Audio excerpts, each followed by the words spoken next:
Hey guys, how's it going? My name is Tom Spark and welcome back to another video. Today we're going to answer the question, am I biased? Now, first of all, why am I asking this question? Well, I've always kind of wanted to make a video where I could copy and paste a link to it when people leave me toxic comments or I see something on Reddit posting FUD about me or something like that, and I could just send them the video and say, hey, I already answered all the things you said, I already answered all your complaints about me, and most of the stuff you're saying is just complete baloney. So in this video, I'm going to try to clear up some misconceptions about the channel. So maybe you, as someone who doesn't like the channel, might change your mind. Or maybe if you do like the channel already, this will make you like it even more. Now, why specifically more am I asking this question? Well, it's because there are a few toxic privacy communities out there that like to call me biased, and even some of the leadership teams of these communities, and in fact, primarily the leadership teams of these communities, see me as competition to their website traffic, YouTube views, or even their business model. So when people ask them about it, they always want to chime in and tell them to steer away from my channel because they want them to stay on their website, YouTube channel, or wherever their community is. But I kind of want to question these sources and see if they're biased for not liking my content. The number one question we should examine is, am I biased? Someone else told you that I am. Now, if someone's telling you I'm biased, you need to question who's telling you that. It could be a VPN, it could be a YouTuber, or even a website out there that talks about privacy. Now, I'll talk about one example briefly in this video. There's a website called privacyguys.org, and I've noticed a few of the administrators or subreddit moderators on the subreddit be kind of nasty to me lately, claiming I peddle snake oil and mean stuff like that. However, I do have a theory why privacy guides might not like me. It could be that I did make a couple of Twitter posts supporting Barung Hantu, the original creator of privacytools.io, that it actually turns out that this guy I had this Twitter conversation with and I expressed my opinion about how I think that they shouldn't have stolen the project from the original creator, is actually the same guy spewing toxic nonsense about me on Reddit now. Now, just to be clear, I don't actually have any issues with Privacy Tools, the original website, and I actually do follow, their website for open source tool recommendations and stuff like that.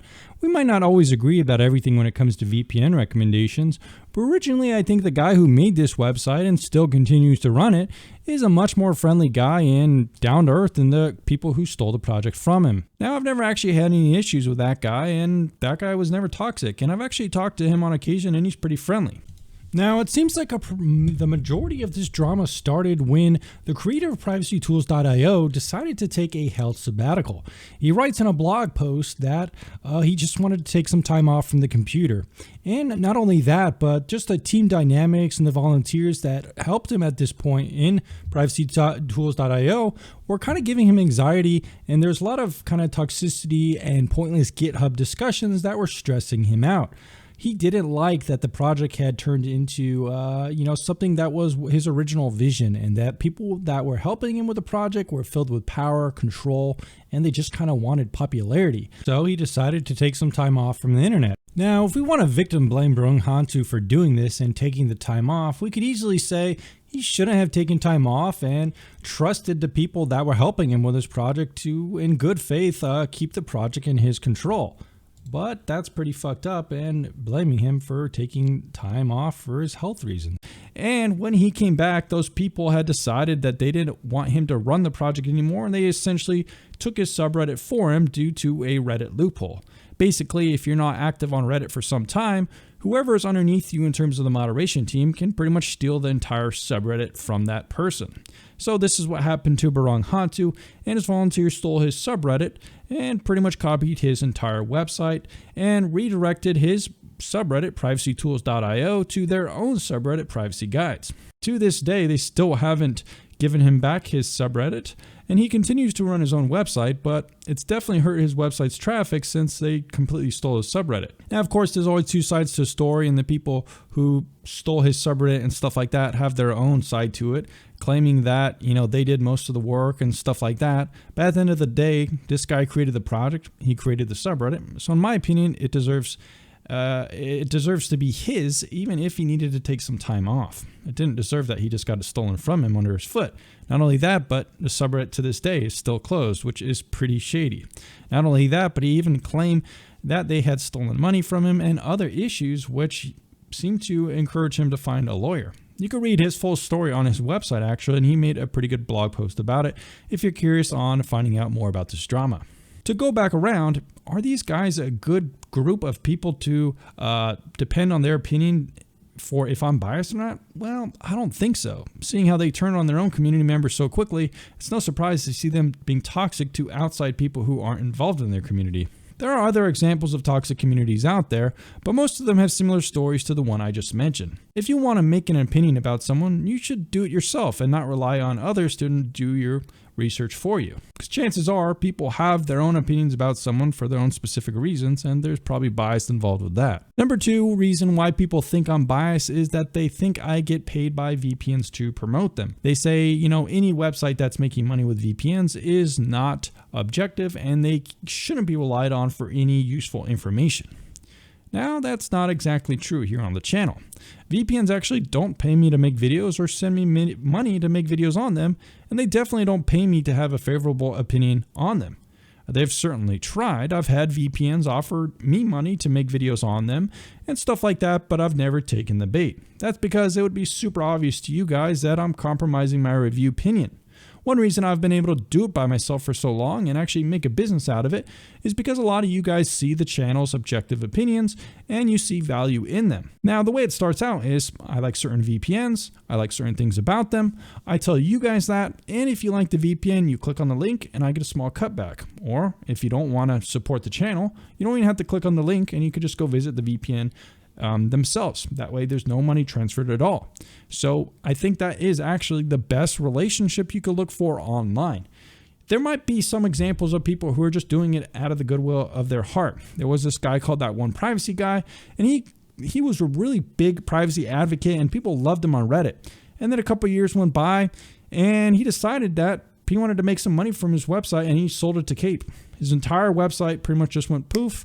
And now it's just Private Safety Detectives, which is a Cape-owned website. So basically his entire work and legacy and just like that was just completely vaporized in terms of corporate greed. Now that's never going to happen here on the channel because with you guys supporting my opinions and finding things you like, I'll keep afloat with those small affiliate commissions.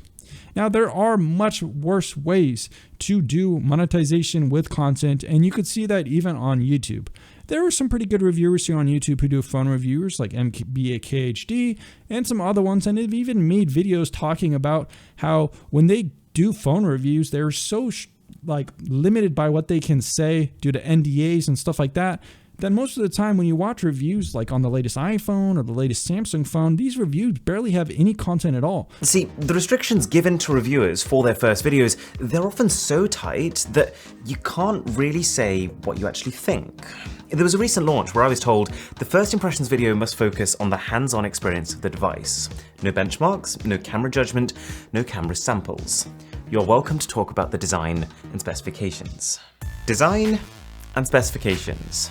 If that's what someone wants, that's what ads are for. They're not allowed to say anything negative, or the companies will no longer let them review them. They might even sue them or something like that, which is definitely shady. So at least on my channel, I can say whatever I want, whenever I want, and be objective all the time. And if you guys like what I say, you click on the links and it supports me. It's not like there's any bias involved with that. Fortunately, another good thing is almost every single VPN has some affiliate program, which basically means that the playing field is much more level. Now, there are really only 3 VPNs out of maybe 60 that don't have affiliate programs, that being Mulvad, iVPN, and Windscribe. Now with Mulvad and iVPN, I think I've been pretty fair. I actually like them as products, and if you watch my reviews, you can tell that I do think they are good products.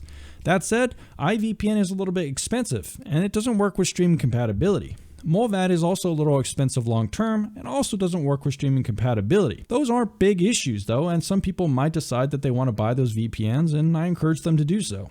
That said, because they don't support stream compatibility and are a bit expensive, they obviously can't compete with some of the S-tier VPNs that rank a little bit higher. But if you look at the individual scores, you will see that both Mulvad and iVPN rank tier 2 for a category of VPNs that work very well but miss true excellence by a small margin. So in fact, they're pretty good VPNs. People just get really triggered if they can't be tier 1. Tier 1 is for the VPNs that have the perfect blend of pricing alongside all the other things and streaming compatibility. Now, there is also one other VPN outside of iVPN and Mulvad, which is Windscribe. However, I've removed Windscribe from the tier list itself just because their employees have pretty much tried to burn every bridge possible with my channel. I used to actually be an affiliate for them and recommend them to you guys. In fact, I actually rated them a pretty high VPN for a number of years. In fact, you can still see to this day on my old website, I don't really update anymore, best10vpn.com, you could see that I was pretty favorable to Windscribe and thought it was a good product. So much so even rating it my number 2 VPN at the time. And this was when Windscribe was only a year or two old, which means it hadn't grown into a fully fleshed product compared to some other VPNs that were around for longer. But for some reason, this wasn't good enough to their community, and everyone started flaming me for years and years. So much so eventually the management seemed to be affected by this and decided to end their affiliate program. And I've even seen some people on their Discord saying that the reason I don't like Windscribe anymore or something like that is because they ended their affiliate program. However, that's not exactly the way it went down. Even before Windscribe ended its affiliate program, I was begging the management to kind of convince its community to stop harassing me, flaming me, and raiding my Discords. They seemed pretty oblivious to this and didn't really seem to care, and it wasn't shortly after that that they decided to end their affiliate program. Now, had Windscribe not leaked my personal Discord DMs onto their Twitter account, as seen in this video, maybe they would actually be an S tier or a pretty high rated VPN here on the channel. But they've just burned their bridge with my channel, and I don't want to support them as a company. So with that in mind, let's go into my third point that I see people say. They say, I'm biased because I like TorGuard and my inherent review system is flawed due to that. Well, I think we need to take this into 2 points. One criticism people have against me is that I like TorGuard. Now, keep in mind that if TorGuard wasn't my number 1 VPN provider, people would be hating me for liking another one. And in fact, I've seen people criticize me for liking WeVPN and Hi.me when they're both excellent VPNs. People say that I'm biased with WeVPN because they made me a reviewer account, that they saw that my email had a @wevpn.com. They just made some account on the back end and sent me the credentials over Discord, and I had nothing to do with the creation of that email. And in fact, almost every single VPN, even ones I don't like, will send me free VPN access if I request it. The way it works is that the first time I review a VPN or hear about it, I'll do it anonymously, and that way I could test customer support and stuff like that. And if I do want to test customer support after subsequent reviews, I'll do it anonymously as well. However, if I want to stay up to date with every VPN, it would actually cost a couple $1,000s a month, and I simply can't afford that. When VPNs give me free access, it lets me keep up to date with reviews and product updates and stuff like that. So it's really the thing that makes the most sense for the channel is that VPNs do give me free access. It's a perk of being a VPN reviewer as well. But going into my point, circling around a little bit, people think I'm biased because I like TorGuard, and some of the reasons people cook up are pretty weird. Now, number 1 I see a lot is that TorGuard stole the Tor name from the Tor network. Now, I think this FUD, or fear, unrest, distrust, was actually started by a YouTuber called Techlore. Now, I'm not trying to be toxic to Techlore or anything like that. That said, I just want to call it like it is that this was the first time I saw people talking about TorGuard this way, and that apparently TorGuard stole the Tor name. It was also propagated in his Discord communities, I do believe, and you could probably search his Discord communities if you want and you still find evidence of that. Now, in the YouTube comment itself, someone said, why is it called TorGuard? Would that at least expect some connection to the Tor network, maybe like onion servers like Proton has, or it seems like TorGuard has nothing to do with Tor. TechLord said, no, nothing, just false advertising. Don't get me started on their anonymous VPN slogan. Now, someone did leave a comment saying, false advertising? It is Tor for torrenting and guard as in guarding your torrents, hence TorGuard. Techlore responded saying, thanks for correcting me, but many people new to the service, including myself, misinterpret it. So is it misinterpretation or false advertising? It doesn't seem like he quite knows. That said, TorGuard is very clear about it. In fact, it's the first question in their fact page, and it's been like this for a while, saying, is TorGuard related to the Tor project? No, the reference to Tor relates to torrents and guarding one's privacy when using BitTorrent.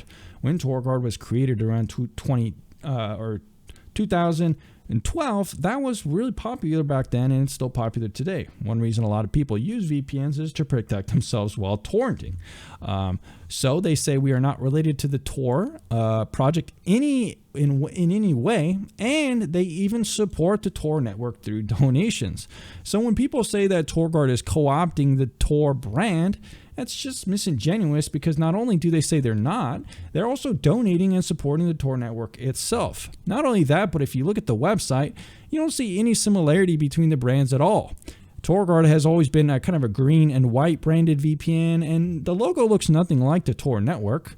There's no onion or anything like that. So when people say that, it's just a really big stretch in my opinion, and they're just kind of trying to make up stuff to have arguments against TorGuard. Not only that, but if TorGuard really was co-opting or stealing the brand name of the Tor network, you'd think there'd be some kind of legal pressure or open lawsuit against TorGuard, but it never seems like that's ever really been a case.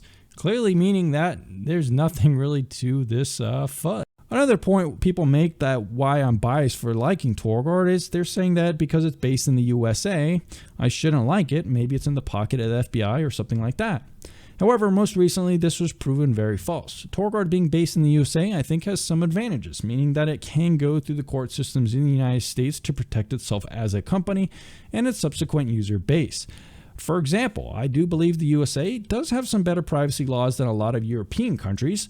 Actually, and when TorGuard went to court recently for some copyright things, it was proven that they didn't give away any logs, and they never actually did give up any logs.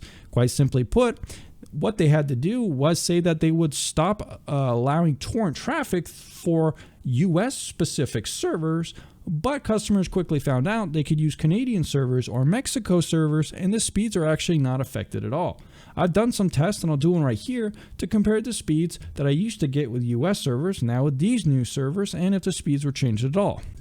So guys, before TorGuard started blocking US torrent traffic, I'd get around 70 to 80 or 700 to around 850 megabits per second on speedtest.net. So if the FUD is to be believed, TorGuard is completely useless now for anyone in the United States who wants to torrent.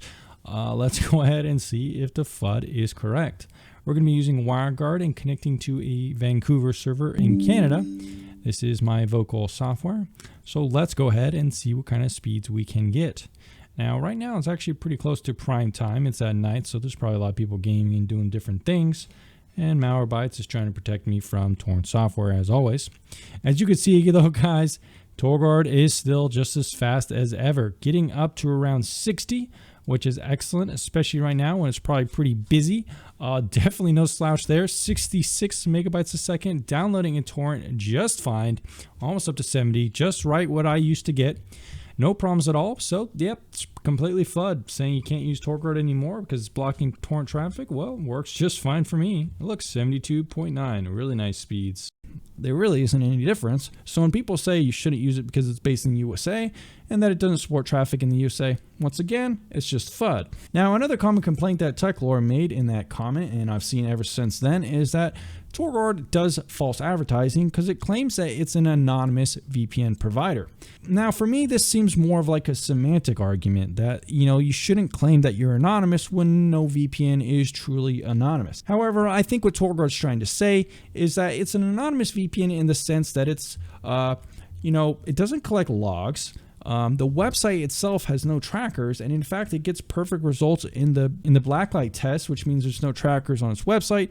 In Android devices, it's not a VPN that's going to collect your logs, and it doesn't really collect that much information about you. You can even make an anonymous email and pay with Monero and Bitcoin, effectively making your sign up completely anonymous, and they don't collect logs. So in that sense, is it an anonymous VPN? Well, sort of. Is it 100% anonymous? Well, no, but nothing really is. Like TechLore and other people, they will recommend you other VPNs like ProtonVPN.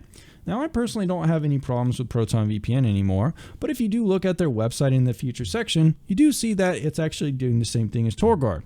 It says here, you could sign up with an anonymous Proton email account and use our anonymous VPN without disclosing your identity. So how is ProtonVPN any worse than TorGuard? And yet, if you look at TechLore's videos, you can see that he clearly likes Proton. It's actually one of his top rated VPNs on his review system. If you go to his VPN review system, even though he hasn't rated that many VPNs, Proton, Movad, and iVPN are his top 3 recommendations. And Proton is usually the one he advertises in his videos because they are the only one out of the 3 that has an affiliate program.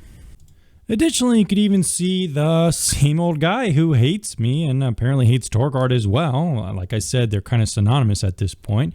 This guy also doesn't seem to realize that he doesn't like TorGuard because it claims to be anonymous. However, I seem to know more about his own project and website, Privacy Guides, than he does. If we look at the VPN section, you can see Proton VPN is pretty much the top rated VPN on their website. And I just showed you guys how it does claim to be anonymous on their website. Once again, nothing wrong with Proton. It's a decent VPN and actually pretty highly rated on my channel. But to go ahead and go out of your way to be toxic towards me and another VPN company because they call themselves anonymous and then simultaneously rate a competitive VPN, the highest VPN when it does the exact same thing, if that's not a hypocrite, I don't know what is. And what's annoying to me is that these same kind of opinions are shared between TechLore's team and Privacy Guides at this point. This sort of synonymous because one of the higher ups here, I guess, at Privacy Guides, this guy called Jonah Aragorn or whatever, is one of TechLore's moderators, I think. Now, some specific VPNs like iVPN go out of their way to win this semantic argument, saying that you shouldn't use a VPN for anonymity and that you should only use it if you trust your VPN more than your ISP. However, I think most people are smart enough to understand what VPNs are trying to do. And honestly, at this point, it just seems like iVPN specifically is trying to get some bonus points for being kind of trendy. You know, going so far as to have an article on a VPN website telling people why they don't need a VPN. I don't know. It just kind of seems a little bit extra to me. It just seems like they're kind of trying to win some bonus points. I mean, iVPN is a good enough VPN in and of itself with a decent interface and good privacy policies and stuff like that. And, you know, it just seems like to me they're trying to win some bonus points maybe from the Privacy Guides or TechLore or other communities out there who really are hung up on some of these semantic things. Not only that, but there's much bigger issues out there with VPNs and how they advertise. Take, for example, CyberGhost and a lot of other VPNs have these fake content clock timers, just like you see here. They're cookie based and they pretty much go all year, kind of tricking customers into purchasing VPNs quicker. And in fact, you'll probably never really see TechLore, Privacy Guides, or any of those other people that are so hung up on this semantic argument about if a VPN says it's anonymous or not. They hardly mention annoying shit like this, and in my opinion, this is much more dangerous and much more annoying and misleading and kind of false advertising than calling a VPN anonymous. So if the hill you're willing to die on is that TorGuard is false advertising because it claims that it's an anonymous VPN, I just think it's not that strong of an argument. And could TorGuard be even more transparent and make their website even more transparent to what a VPN does? Yeah, perhaps it could, and it's probably something that it should do one day. That said, I do think it does a lot of things well. Like I said, it doesn't have any trackers on the website. It's clear about its pricing policies and its refunds and stuff like that. There's no misinformation on the website or anything like that. So when people tell you TorGuard is known for false advertising and stuff like that, it's just kind of a load of baloney and just a semantic argument. Now, the last thing I want to cover is that people might say that my review system is flawed and inherently biased. Now, there are a couple things about my review system that I would say could be legitimate criticisms. But most of the time when people are calling me biased and stuff like that, they're not actually criticizing the review system itself. They're just being toxic and tribalistic and telling you that, you know, some stupid thing like I've already mentioned, like I'm biased because VPNs pay me and yada, yada, yada.